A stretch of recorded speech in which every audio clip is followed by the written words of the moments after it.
সুন্দরী ডুয়ার্স ঘুরতে যাবেন ভাবছেন আর কিভাবে প্ল্যান করবেন বুঝতে পারছেন না? তাহলে এই ভিডিওটি দেখতে থাকুন এবং জেনে নিন ডুয়ার্স ট্যুর প্ল্যান কিভাবে করবেন।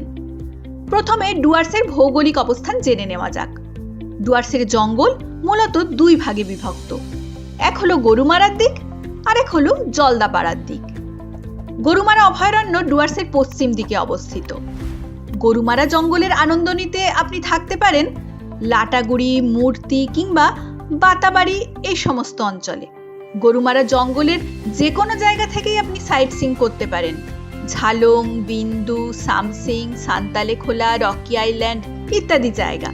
এছাড়াও প্যারেন, তোদেতাংতা, দলগাঁও ভিউ পয়েন্ট, রঙ্গ নদী, গাজলডোবা ইত্যাদি হতেই পারে আপনার অন্যতম গন্তব্য। শিলিগুড়ি থেকে মোটামুটি 70 কিলোমিটার দূরত্বে অবস্থিত এই জায়গাগুলিতে আপনি পেয়ে যাবেন সুন্দর হোটেল এবং রিসর্ট। হোটেল এবং রিসর্টের ভাড়া মোটামুটি 1500 টাকা থেকে 4000 টাকার মধ্যে হয়। জঙ্গল সাফারিগুলি শুরু হয় লাটাগুড়ির সামনে থেকে। জঙ্গল সাফারি বুক করা যায় অনলাইনে।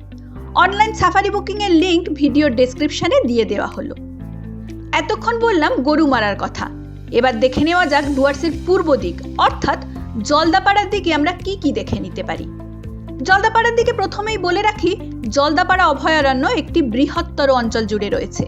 জলদাপাড়ায় থেকেও আপনারা চিলাপাতা, জয়ন্তী, বক্সা এবং ফোনসোলিং মানে ভুটান বর্ডার এই জায়গাগুলি দেখে নিতে পারেন।